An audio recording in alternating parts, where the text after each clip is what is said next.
Welcome to this explainer. We've absolutely got to talk about a fundamental and honestly potentially dangerous economic shift that's literally happening right under our feet. You see, for the last 15 years, our entire economy has run on one very simple concept: cheap money. Homes skyrocketed because borrowing was cheap. Stocks soared because, well, there was nowhere else to park your cash. But that era, it's officially over.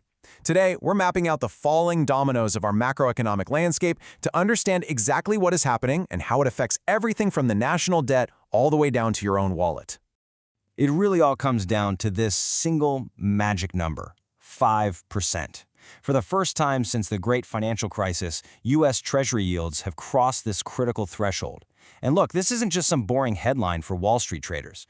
When the absolute safest investment in America suddenly demands a 5% return, it essentially forces every other asset on the planet to readjust. All right, so let's dive into this. We've got 5 areas to cover today: the end of cheap money, how bond yields actually work, 3 forces driving rates up, the 4 economic dominoes, and finally, navigating your financial future. Okay, starting with part 1, the end of cheap money.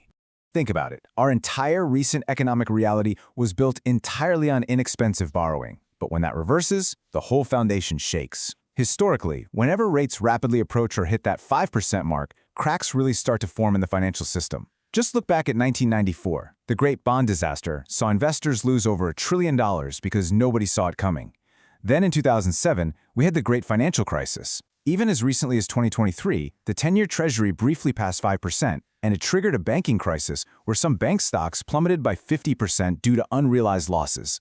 Historically, 5% has acted as a ceiling, right? A peak before things cool down. But the real fear right now is that 5% might no longer be the ceiling. And that brings us to the core problem here. Ask yourself, why on earth would you take on risk when the government is paying you more than 5% to literally do nothing? I mean, if you can earn a risk-free return just sitting on your couch, why buy an overpriced stock? Why deal with the headaches of real estate? Why lend money to a struggling company? The very moment enough investors start asking this exact question, the foundation of all those other, riskier investments is severely threatened. Everything begins to fall. Which leads us to part 2, how bond yields actually work. To really understand why this is all happening, we need to demystify the mechanics behind those scary headlines. As a quick refresher, anytime the United States needs money, it issues Treasury bonds. Basically, you lend the government money today, they pay you a fixed, consistent interest rate, and at the end of the term, you get your initial money back. Investors, pension funds, banks, they all treat these as the ultimate safe harbor because the U.S. government is, well, theoretically never going to default. It's considered the ultimate risk-free return. Now, what's absolutely crucial to grasp here is the inverse relationship between bond prices and yields. It's kind of like a seesaw.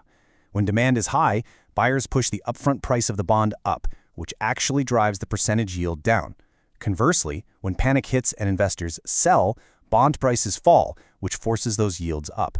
So when you see a news alert screaming that yields are spiking, it simply means people are panic selling government debt and demanding higher returns to lend their money out.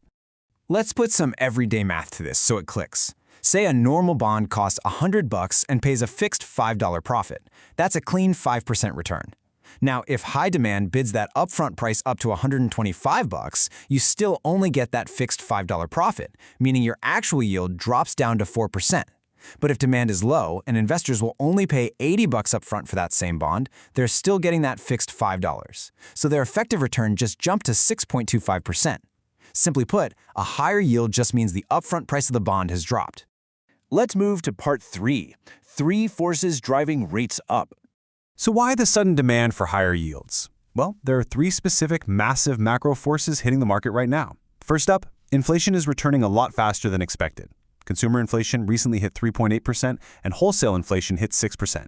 Second, global conflicts are spiking oil prices past $100 a barrel, and that bleeds into everyday costs for literally everything. And third, and honestly this is the most staggering one, the government is just flooding the market with debt. We're talking a massive $2 trillion annual deficit. Investors are looking at this sticky inflation, this expensive oil flowing through the economy, and all this government borrowing, and they're realizing the value of their older, lower-paying bonds is just evaporating, so they're demanding higher yields to compensate for that risk. That brings us to part 4, the 4 economic dominoes. We have reached the real climax of the problem here. What happens when the safest borrower in the world suddenly has to pay 5% to borrow money? Well, it triggers a chain reaction of 4 falling dominoes. And keep in mind, this isn't a sudden overnight crash like we saw in 2007. It's much more like a slow, suffocating constriction of the entire financial system. Domino number 1 is the escapable loop of the government debt spiral.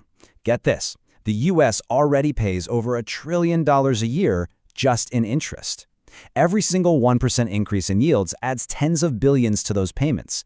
That widens the deficit, which then forces the government to borrow even more money at those new incredibly expensive rates. And that compounding loop topples domino 2. Stocks fall under pressure. Because suddenly, future corporate earnings look pretty terrible compared to those high guaranteed bond returns. Then we hit domino 3, the housing freeze. This one is affecting so many people right now. Anyone who bought a house a few years ago locked in a beautiful 3% mortgage. Now, they're basically wearing golden handcuffs. They flat out refuse to move and trade that in for a new 6.5% to 7% rate that would literally double their monthly costs. So inventory vanishes and new buyers are completely priced out. And finally, domino 4, corporate America slows down. High borrowing costs mean companies delay investments, they pause hiring, and their earnings shrink. It just grinds the economy to a standstill. Which brings us to our final section, Part 5, Navigating Your Financial Future. So the big question, what should you actually do with your own money in this crazy environment? You might be totally tempted to just lock in a guaranteed 5% treasury yield and call it a day. And hey, that's great for preserving capital if you're retiring soon or need short-term liquidity. But listen, over a 10 or 20-year horizon, inflation, rising government debt, and money printing will quietly destroy the purchasing power of that safe 5%. Conversely, the stock market averages a 7% return. Yes, for sure, it is way more volatile in the short term, but you are compensated for that bumpy ride with significantly higher long-term growth. Basically, treasuries are for preserving your wealth, stocks are for growing it. So based on all of this, here are some really clear, actionable takeaways to act as your guide. First, stay flexible. Avoid taking on excessive leverage or debt right now. Second, adjust your expectations. Don't just assume these high interest rates are going to magically disappear tomorrow. The whole system has to readjust. Third, be incredibly careful about locking cash you might need soon into long-term bonds, like 10 or 30-year treasuries. If yields go even higher, the value of those bonds drops significantly. And finally, whatever you do, do not panic sell your stocks just because the market is fluctuating. Historically speaking, peak panic is almost always the exact moment the market begins to price in a solution. Before we wrap up, I want to leave you with one final, pretty provocative thought. For the last 2 decades, whenever yields hit 5%, that was it. That was the ceiling. Things broke and rates came tumbling right back down. But what if 5% is no longer the ceiling? What if it's actually the new baseline floor of our economy? Because if it is, then the entire era of free money is truly, permanently over, and the whole system is going to have to adjust to this new reality. Thanks so much for walking through this explainer with me today. Keep learning, stay focused, and use this knowledge to protect your financial future.